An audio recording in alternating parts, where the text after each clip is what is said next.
Hi everybody, and welcome to the next in my series where I listen to classic albums for the first time. And today I'm listening to Tom Petty's Full Moon Fever, this being his debut solo album. It's not a huge classic that's on loads of lists, but it was on Rolling Stone's top 100 albums of the 80s, which is pretty impressive when you consider how many albums were released in the 80s. And it is on a list of the 1,000 best records of all time by a reputable journalist. So although it's not on loads of best of or classic albums lists, it qualifies just about. But I wanted to include it because Tom Petty's somebody I'm not really familiar with. I think my sister had this album on cassette when I was a kid. I'm 90% certain on that. But my knowledge of his music, apart from the Travelling Wilburys, is basically the singles from this. So Free Fallin' and I Won't Back Down. First two tracks on this. So after that, it's going to be pretty much a first listen. But so many people rave about him on the vinyl community. You know, he's really lauded, and I want to sort of see why. Also, Kieran, who runs A Slice of Vinyl, my local record shop, him and Bruce Springsteen are his favourite artists, so I sort of want to see what all the fuss is about. So I don't know if this is the best place to start. It certainly probably is. I think it's probably his best-selling album and his sort of most popular among the general public. Obviously he's got the Jeff Lynne production, which is something I'm tuned to for all his work, both with his bands and with other people. So yeah, I mean, if I like this, then I'll explore further, but we'll discuss this later, I think. Is Willow going to make an appearance? That was her whisker you might have just seen. Let's see what she's going to do. You coming? Oh, there you go. That's the back of Willow's head. And she jumps onto the bed. That's her tail. And say hello. There she is. She's been a bit of a pain in the arse tonight, though. If you watched the previous... No, what was it? 2 videos ago, which I'm recording 4 tonight. You would have heard what she did.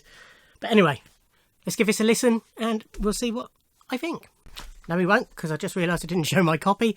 So this I bought, it was, I'm pretty certain, one of recordstore.co.uk's deals of the day during lockdown. I think I paid a tenner for it. It comes in a nice polyline sleeve. Just nothing exciting, just on black vinyl. And then it has what I presume is the original inner sleeve with the lyrics as well. And I'm sure you're familiar with the back cover. So yeah, try again. Let's give it a spin.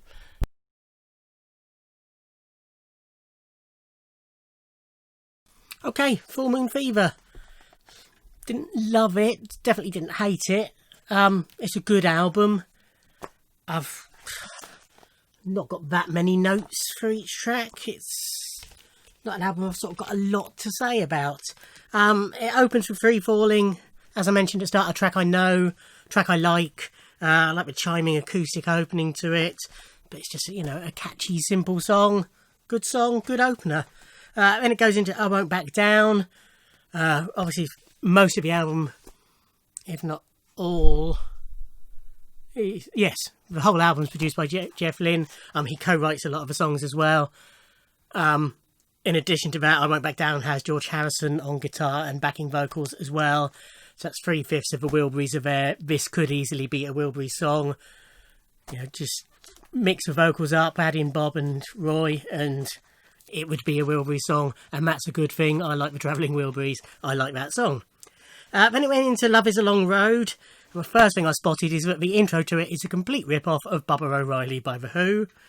But then it just goes into just a normal, typical rock song. Nothing special, nothing terrible, just a normal rock song, really. You know, again, you know, didn't wow me, didn't offend me. It was all right. It was there and then it was gone. Then it went to A Face in the Crowd, and his vocals at the start really reminded me of Elvis Costello. But it was a good, solid, slow rock song. Again, nothing outstanding. Probably I liked it more than the previous track, Love Is a Long Road. You know, for a slow rock song, it was a good example. And then side A ended with Running Down a Dream. Really like the guitar intro to this, a good boogie rock song.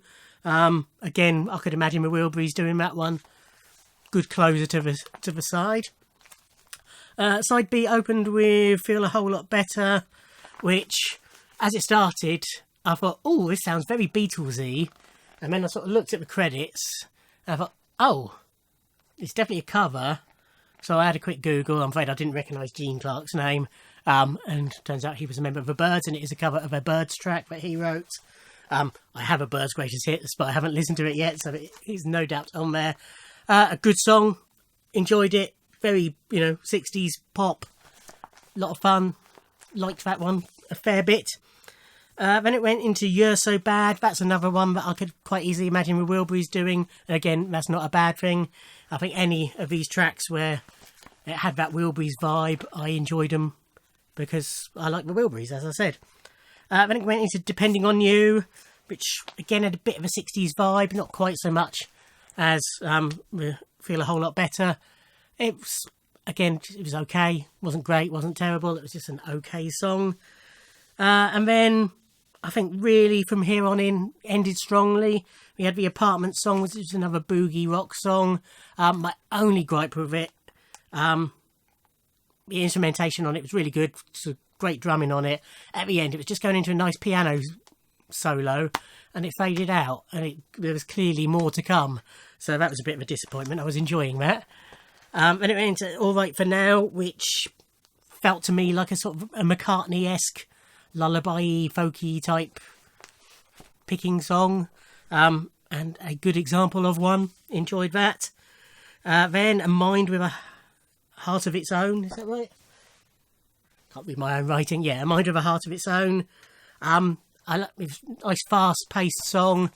Sort of had a Chuck Berry-esque backbeat, almost a Shaven Haircuts, but not quite, but that sort of vibe to it. Chuck Berry, Bo Diddley, that sort of beat. Driving song, enjoyed it. And then it ended with Zombie Zoo, which was just a nice, fun, up-tempo pop rock song. Roy Orbison did backing vocals on it, but I can't say I spotted him. But yeah, a good closer, ended the album well. Yeah, as I say, a solid enough album, an album I'll happily listen to again. Nothing really offended me. Few tracks I really liked. Is it a classic album? Probably not, but as I said at the start, it's not really on many classic albums lists. Is it one of the best 100 albums of the 80s? I can't really say I've heard enough 80s albums to be able to comment, but I think at this point I would struggle to find 100 better, because Prince didn't release 100 albums in the 80s.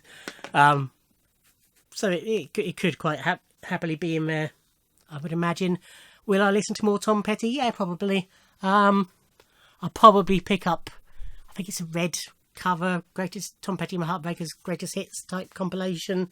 I'll probably pick that up if I see it, see what the Heartbreakers stuff is like, and then decide to go from there. He's never going to become a favourite artist, but he's certainly somebody I don't mind, or I won't mind listening to.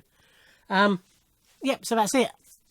As I've mentioned on previous videos, if my tastes differ than yours, so be it. It's not, no need to get upset, no need to get abusive about. This is purely my taste. We all have different tastes in music. As I've said before, if we all had the same taste, we wouldn't have all this music, because they'd just record the song that everybody likes and we would all just listen to that. So anyway, please suggest classic albums that you think I might like, or even ones that you think I might not like, because that can be just as interesting as me liking them, if not more so. But yeah, I want classic albums that are on classic albums lists of some sort. So, or, as this was an example of best of the 80s, that'll do.